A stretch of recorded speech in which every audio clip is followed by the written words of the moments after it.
the vital importance, it's a very important point this, the vital importance of a residual free press was shown by the fact that a fellow doctor, a public health consultant, had written with a Syrian colleague saying that their study of the national statistics had shown that death from slashing a wrist was so rare it was well nigh impossible. They wrote 3 months before to The Guardian, The Independent, and The Mail. This is our free press. All failed to publish it. They were marching in step with the totalitarian government. They are told what to do within certain parameters.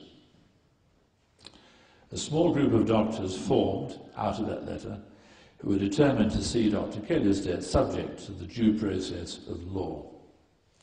We demanded a reopened or new inquest. 6 years and thousands of hours of work later, we are still to see that. Lee and Day have taken on the case without charge for the time being. We learned that Lord Hutton had closed the medical records for 70 years. 70 years. Did you know that? You did. Some people did. Our plea for sight of these records is with the laughably named Ministry of Justice, headed by the execrable Jack Straw, who's currently campaigning in Blackburn, and Craig Murray has observed that he's treated 700 people to a fine curry against the law of treating in our election law. And in fact, Murray is trying to get him prosecuted. That's how liars behave. They don't know where the hell the law starts and the law ends. So we've got this far, and with some recent success, and we're not giving up. Where the law ends, tyranny begins. John Locke said that in 1675.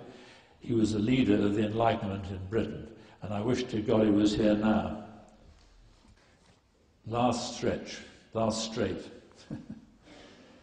The propaganda of the BBC and the mainstream media generally, we mustn't single out the BBC, but they are a special case because they have a very good brand. If you look at BBC Online, it's also very smart, and they have correspondents all over the place. And some small parts are very impressive. Some of the art, some of it. But most of it,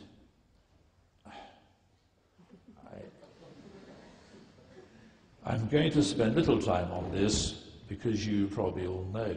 I'm heartened by how many people have twigged how things are. But I would have loved to analyse the myriad methods. In fact, the question started to raise it earlier on after Stephen spoke. The BBC used to project and give power to the monarchy. Imperial war.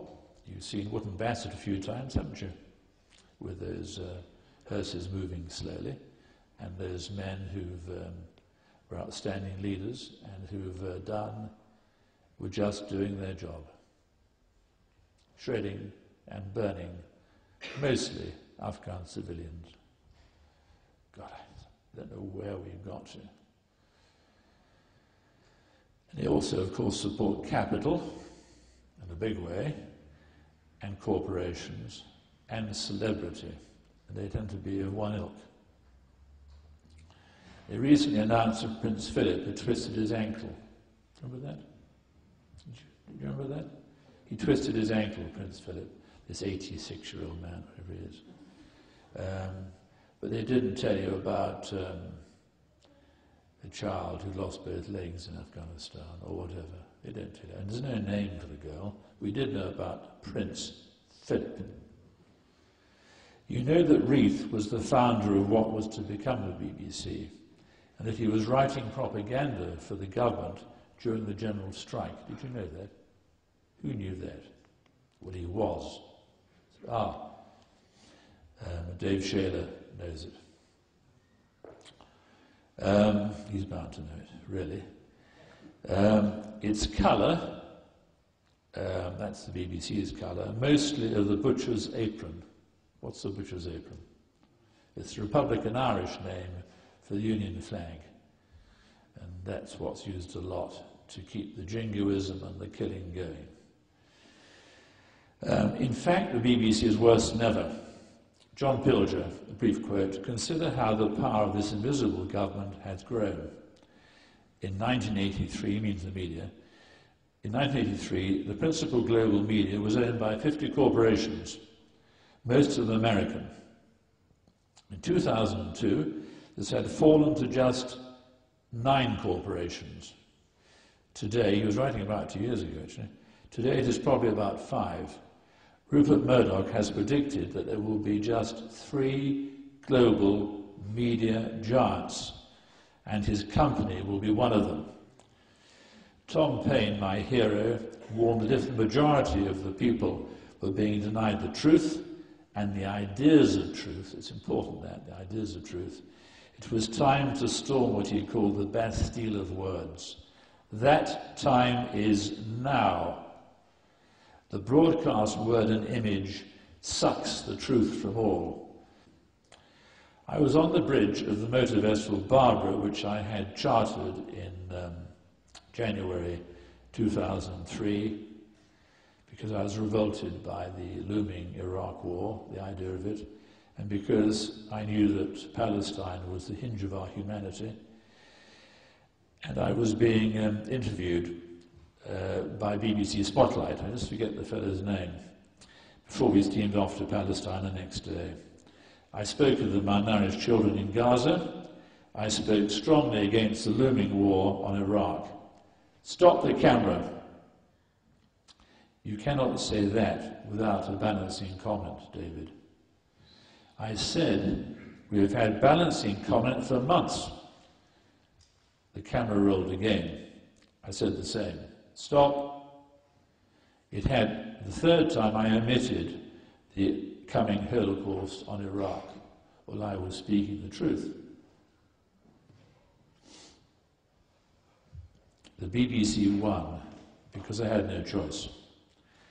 It had given only 3%, listen to this if you don't know it, it had given only 3% of broadcasting time to people who opposed the Iraq war. Did you know that? 3%.